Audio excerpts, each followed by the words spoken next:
Storytime at Home, presented by the Cincinnati and Hamilton County Public Library. Hi, my name is Amanda from the Madeira Branch Library, and today I will be reading The Keeping Quilt by Patricia Polacco.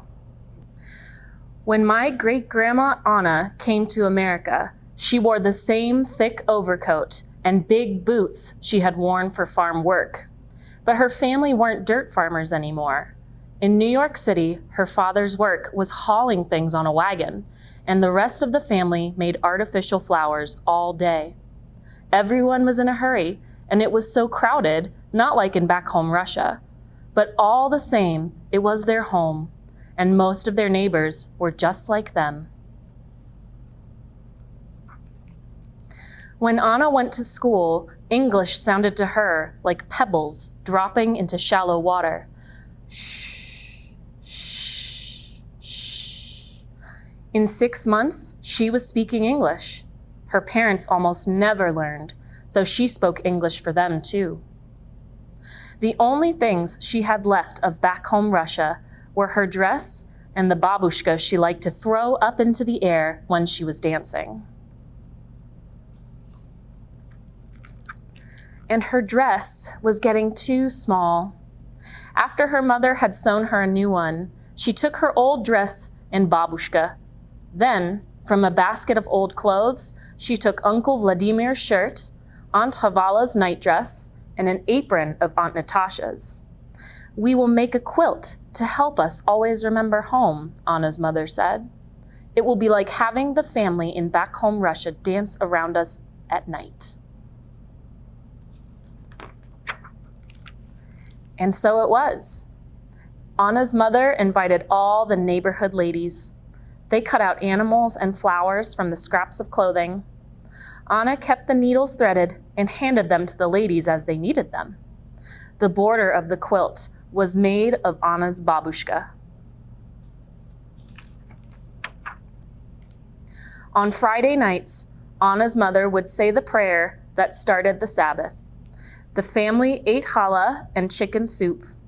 The quilt was the tablecloth. Anna grew up and fell in love with great-grandpa Sasha. To show he wanted to be her husband, he gave Anna a gold coin, a dried flower, and a piece of rock salt, all tied into a linen handkerchief. The gold was for wealth, the flower for love, and the salt so their lives would have flavor. She accepted the hanky. They were engaged. Under the wedding chuppah, Anna and Sasha promised to love and understand each other. After the wedding, the men and women celebrated separately.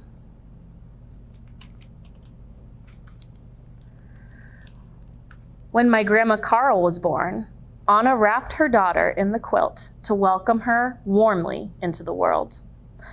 Carl was given a gift of gold, flour, salt, and bread. Gold so that she would never know poverty, a flower so she would always know love, salt so her life would always have flavor, and bread so that she would never know hunger. Carl learned to keep the Sabbath and to cook and clean and do washing. "Married you'll be someday," Anna told Carl, and again, the quilt became a wedding chuppah, this time for Carl's wedding to Grandpa George.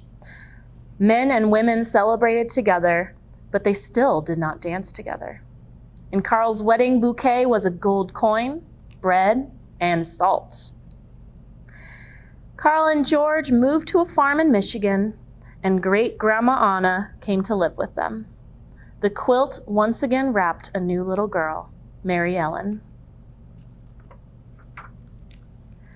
Mary Ellen called Anna Lady Grandma.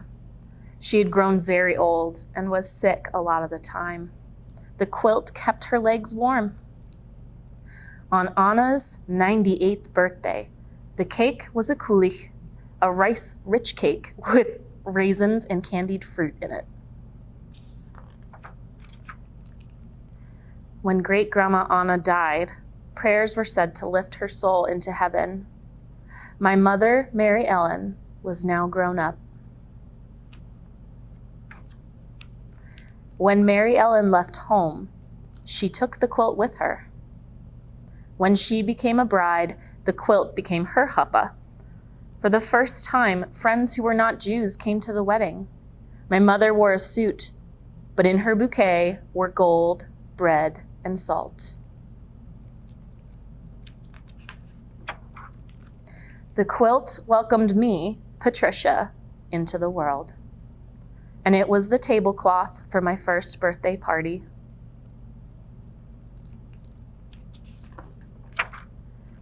At night, I would trace my fingers around the edges of each animal on the quilt before I went to sleep.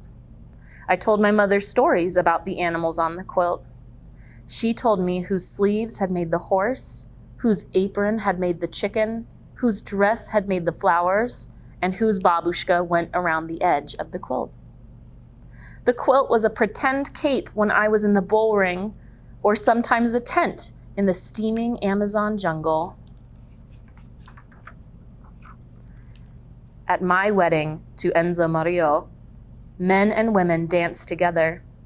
In my bouquet were gold, bread, and salt, and a sprinkle of wine, so I would always know laughter.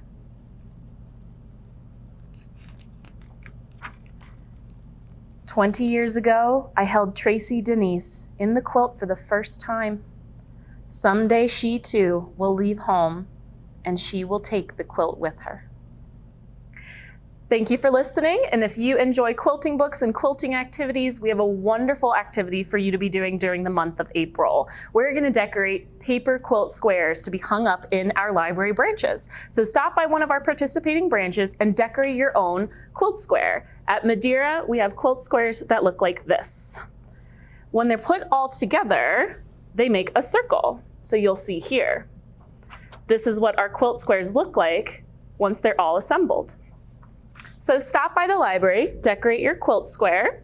You can use all kinds of color or materials and decorate it however you want. It can be as simple or as complex as you would prefer. And once you're finished, give it to a librarian and we'll hang it up with our community quilt.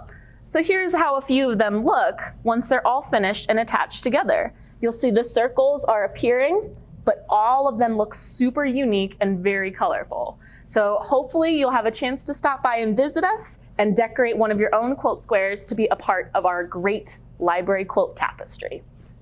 So if you enjoy quilting, stop by this month to fill out your own quilt square and join our big library quilts. And hopefully we'll get to see you as part of our big library tapestry. Bye everybody. Get free books in the mail. Sign up today. Go to Ohio Imagination Library.org to find out more.